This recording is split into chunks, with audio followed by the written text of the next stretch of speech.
তোমাদের সবাইকে আজকে একটা বিশ্রীভাবে ভিডিওটা শুরু করেছি। এখন 8টা বাজে, স্নানে যাব। আজকে হচ্ছে আমার পরীক্ষা, তার মধ্যে জ্বর ঠান্ডা এইসব মিলিয়ে মিশিয়ে শরীর খারাপ একাকার। আর এই যে আমার খাতা, কি যে আজকে পরীক্ষা দেবো আমি নিজেও জানি না। A few hours later. স্নান ধান করে রেডি হয়ে উঠে পড়লাম বাসে। সব বান্ধবীরাও এসছে আর সাথে এই তাড়াতাড়ি করে ব্যাগটা নিয়ে নিয়েছি আমি, আর পাশে আমার বান্ধবীরা বসে রয়েছে। আর এই যে শরীর খারাপ নিয়েও একটু একটু ভিডিও করছি, কারণ আমি কোথায় কি পরীক্ষা দিতে যাচ্ছি না যাচ্ছি তোমাদের সাথে একদিনও শেয়ার করিনি, তাই ভাবলাম যাই আজকে কি করছি না করছি তোমাদের সাথে শেয়ার করি। আগেরবারও পরীক্ষা দিতে গিয়ে তোমাদের সাথে শেয়ার করেছিলাম, এবার এত চাপ হয়ে গেছিলো পরীক্ষায় তোমাদের সাথে আমি শেয়ার করতে পারিনি, কোনো ভিডিও দিতে পারিনি। আসলে এবার পরীক্ষাটা পড়েছে রানাঘাট কলেজে, আমি এমএ করছি কল্যাণী ইউনিভার্সিটি, কিন্তু এবার পড়েছে রানাঘাট কলেজে। রানাঘাটে না আমার মামা বাড়ি, তাও বাসে যাতায়াত করি। মামা বাড়ি থেকে পরীক্ষা দেবো, তারপর ভাবলাম না বান্ধবীদের সাথে যেতে যেতে গল্প করতে করতে কোন সময় যে চলে যাই বুঝতেই পারি না। দেখো বলতে বলতে কলেজের এই রাস্তা চলেও আসলাম। আর রাস্তা হচ্ছে একদিক থেকে ভালো আর একদিক থেকে প্রচণ্ড খারাপ, এত ধুলো। আস্তে আস্তে সকলে চলে আসা শুরু করে দিল আর আমার মুখে প্রচণ্ড টেনশন, কি হবে না হবে আমি কিচ্ছু বুঝতে পারছি না, তার মধ্যে শরীর খারাপ। এই কদিন যাও বা পড়েছি, আর কালকে না সত্যি কথা বলতে অতটা পড়তেও পারিনি। আর আমার তো গলা নাক মাথা সব কিছুর অবস্থা খারাপ, অমৃতাঞ্জন সব ওষুধপত্র নিয়ে যাচ্ছি। এই যে এখানে সব কাজ টাজ হচ্ছে, আর আমার ওই যে এই বিল্ডিংটাই আমার সিটটা পড়েছে। আর আমরা যে বান্ধবীগুলো একসাথে আসা যাওয়া করি তাদের আলাদা আলাদা রুমে পড়েছে। চলো তাহলে তোমাদের সাথে শেয়ার করি। আজকে ভেবেছিলাম ভিডিও করব, ফাঁকে ফাঁকে না ভিডিও করতে একদম ভুলে যাচ্ছিলাম, কারণ পরীক্ষার একটা চিন্তা থাকে তো। এবার যেহেতু শেষ পরীক্ষা তাই ভাবছিলাম না করেই ছাড়বো। চলো এই যে আমার এই রুমটাই পড়েছে, সবাই বাপরে বাপ পড়ছে। আর এই যে আমার বেঞ্চের ওই কোণাটাই আমার সিটটা পড়েছে। দেখো আস্তে আস্তে সবাই ভর্তি হয়ে গেছে, সব পড়ছে, আর আমি যে কি করব আমি নিজেও বুঝতে পারছি না, নাক দিয়ে শুধু জল বেরিয়েই যাচ্ছে। যাই আর কি আর করবো, একটুখানি বই টইগুলো একটু দেখে নিই ঠিকঠাক করে, কেমন কি পরীক্ষা দেবো তোমাদের সাথে সেটা আমি পরে জানাবো। আর জানো তো কিছু হোক বা না হোক, এই পরীক্ষা হলে না একটা আলাদাই চিন্তাই কাজ করে, তাই না বলো? A few hours later. Finally আমার পরীক্ষাটা শেষ হলো। আর এদিকে দেখো মাঠের অবস্থা, সব গিজগিজ করছে। এখন সব বাড়ি যাওয়ার তাড়া, আমারও তাড়া রয়েছে। সব যাব, আগে যাই নিচে গিয়ে সব বান্ধবীদের সাথে দেখা করি। যে বান্ধবী সব দাঁড়িয়ে আছে, যাই। বাবা পরীক্ষাটা হলো, হাত ছেড়ে বাঁচলাম জানো তো, না হলে পরীক্ষার আগে মানে সারা রাত ঘুমাতে পারি না, শুধু ভাবি কি আমি পরীক্ষার হলে কিচ্ছু পারবো না, এই সব স্বপ্ন দেখি। ওইদিকে বান্ধবী ফটো তুলছে, আমিও তুললাম টুকিটাকি কটা। আপনার শেষ পরীক্ষা, সেটা তোর বলতে হবে না, মুখ দেখে বোঝা যাচ্ছে। 80 মার্কসের পরীক্ষাগুলো ভালো হয়েছে, আজকে পরীক্ষা ভালো হয়নি, মানে যেগুলো 40-এর পরীক্ষা ওগুলো ভালো হয়নি। বাহ গুড। খাড়ি সময় পাইনি। কেমন হয়েছে পরীক্ষা? লিখেছি জানি কি লিখেছে এটাও ভালো হয়েছে, কি লিখেছে জানি। যাক অনেক ফটো তোলা অনেক গল্প করা হয়েছে, এবার বাড়ির পথে যাই। দেখো রাস্তায় কত জ্যাম হয়ে গেছে, বাপরে বাপ, এই জায়গাটা না এত জ্যাম হয় কি বলবো। যাই তাড়াতাড়ি করে বাসে উঠি, বাসে উঠে তোমাদের সাথে দেখা হচ্ছে। চলো তাহলে সঙ্গে থাকো, দেখতে থাকো। আজকে লাস্ট পরীক্ষা 2 ঘন্টার ছিল, আর অন্যদিন 4 ঘন্টা ধরে পরীক্ষা হতো। আমরা সবাই টিফিন আনতাম, তোমাদের সাথে পরে শেয়ার করব, তখন তো আর ভিডিও করতে পারতাম না, ছোট ছোট ক্লিপ নিয়েছিলাম। আর এদিকে আমার বান্ধবী শুভাঙ্গী, ও আবার টিফিন নিয়ে এসছে, ওই জন্য ও খাইয়ে দিচ্ছে, বলছে নে খা। বাসের মধ্যে নিয়ে ছাতা মাথায় দিয়ে বসে রয়েছে, বাহ দারুণ লাগছে। বাসে ছাতা, কি করবো? তা ঠিক না, না আস্তে আস্তে যা রোদ বাইরে, সেরা। এবার ছাতাটা বন্ধ করে রোদটা দেখা। বাবা তাকানো যাচ্ছে না, সত্যি তাকানো যাচ্ছে না। ভালো হয়েছে, চলেও এসছি প্রায়, তাই না? আজকে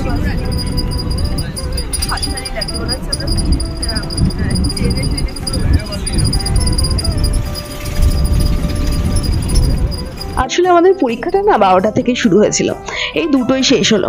দুপুরবেলা রোদ তো হবে। তারপর দেখো আজকে বাসটা না অনেক আগে নামিয়ে দিয়েছে, আর রাস্তার যা অবস্থার থেকে মেন কথা পারাপারই করতে পারি না, এতটা সমস্যা। আশা করি রাস্তাটা পুরো কমপ্লিট হয়ে গেলে সব ঠিকঠাক হয়ে যাবে। আর সত্যি এখন খুবই সুন্দর লাগছে। একদিক থেকে ব্রিজে বাসটা উঠিনি, ভালোই হয়েছে। তোমাদের সাথে না পরে ব্রিজটা শেয়ার করব, ঠিক আছে?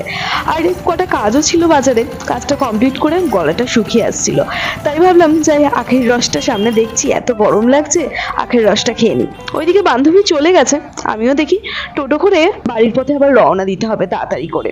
আর যাওয়ার সময় তোমাদের এই ব্রিজটা দেখিয়ে দেবো, আর রাস্তাটা কি সুন্দর হয়েছে। তোমরা যারা আমার ব্লগটা আগে থেকে দেখছো তারা অবশ্যই বুঝতে পারবে, আর যারা নতুন এসেছো তারা আমাদের রাস্তাটা দেখো। কি আর বলবো, কি বলবো, আমার জলটা এতটাই গরম হয়ে গেছিল, আখের জলটা মানে দিতে না দিতে আমার পুরো খাওয়া কমপ্লিট। যাক এবারটা যাই, টোটোতে উঠে পড়ি।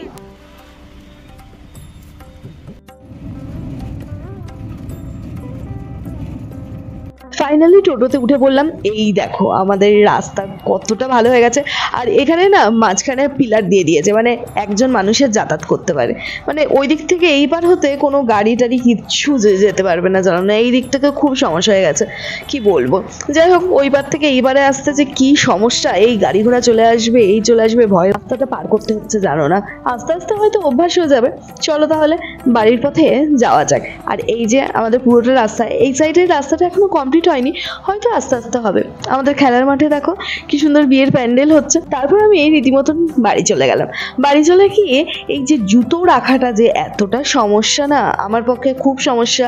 এই জুতো রাখতে গেলে আরেকটা জুতো পড়ে যায়, আর একটা জুতো রাখতে গেলে আরেকটা জুতো পড়ে যায়, এই হতে থাকে, না হলে সব জুতো পড়ে যায়, এত মাথাটা গরম হয়। জুতোটা রেখে নিলাম আর বাড়ির জুতো পরে নিলাম। চলো এবারটা যাই ঘরে। বাবা এই ভর রোদের মধ্যে আসা তো না, কি বলবো, এত টায়ার্ড লাগছে। ও মাই গড, এসেই দেখি এই পার্সেলটা চলে এসছে। চলো দেখি এই পার্সেলে কি আছে না আছে। এই পার্সেলটা না আমি 2 দিন আগে অর্ডার করেছিলাম। আসলে আমার বোন মানে পিসির মেয়ে, ও ফোন করে বলে কি এই অ্যাপ থেকে জানিস 6টা প্রোডাক্টের ওপর মানে 200 টাকায় 6টা প্রোডাক্ট পাবি। তাই আমি তাড়াতাড়ি করে অর্ডারটা করে দিয়েছিলাম। শ্যাম্পু ট্যাম্পু কি কি আছে তোমাদের সাথে দেখাচ্ছি চলো, কিন্তু কেমন কি এসছে চলো দেখা যাক, এত কম দামে কেমন আসবে। আমার তো প্রচণ্ড এক্সাইটমেন্ট হচ্ছে, তোমাদের কি হচ্ছে জানি না। ও মাই গড, ও মাই গড, এটা কি? এইটুকুনি ফেস ওয়াশ, হাই রে হাই, আমি ভাবলাম কত বড় ফেস ওয়াশ দেবে, না এইটুকুনি ফেস ওয়াশ দিয়েছে। মানে এক হাতও না, মামা আর্থের এটা দিয়েছিলাম, প্লাম্পের এই নাইট ক্রিমটা দিয়েছিলাম এত ছোট, তার মধ্যে দিয়েছে এইটুকুনি বডি লোশন। যাক 200 টাকায় আর কি আর কত কিছু দেবে, তাও 6টা প্রোডাক্ট দিয়েছে, তাই আমার কাছে অনেক। এটা দিয়েছিলাম হেয়ার ক্রিম, এটাও পুচকি এসছে, বাট ঠিক আছে এখন বুঝতে পেরেছি। আর ওইদিকে হাসছে, আমি ভেবেছিলাম কত বড় বড় দেবে, 6টা জিনিস হয়ে যাবে অনেক দিন, আর আমি যে অর্ডার দিয়েছি এই দেখে ও এখন হাসছে, মজা করছে, মানে আমার কাণ্ড দেখে। যাক দেখো অনেকগুলো জিনিস হয়ে গেছে, 2-3 দিন তো চলবে, তাই অনেক। না ফেস ওয়াশটা দিয়েছে একটুখানি বড়, তাও অনেক, 2-3 দিন না ভালোই চলে যাবে। দেখি এই হেয়ার মাস্ক, আর এটা দিয়েছিলাম বডি স্ক্রাব, এটা আমি কোনোদিন ইউজ করিনি, দেখি ইউজ করে তারপর তোমাদের জানাবো। যাক এতগুলোর তো প্রোডাক্ট পেয়ে গেলাম। আসলে যা দিয়েছিলাম একটু তো খারাপ লাগছে, কারণ ভেবেছিলাম অনেক বড় দেবে, দিয়েছে ছোট। থাক অত বেশি আশা করতে নেই। দেখি এটা একটুখানি খুলে দেখবো, আবার শুকে শুকে দেখছে গার গন্ধ কেমন।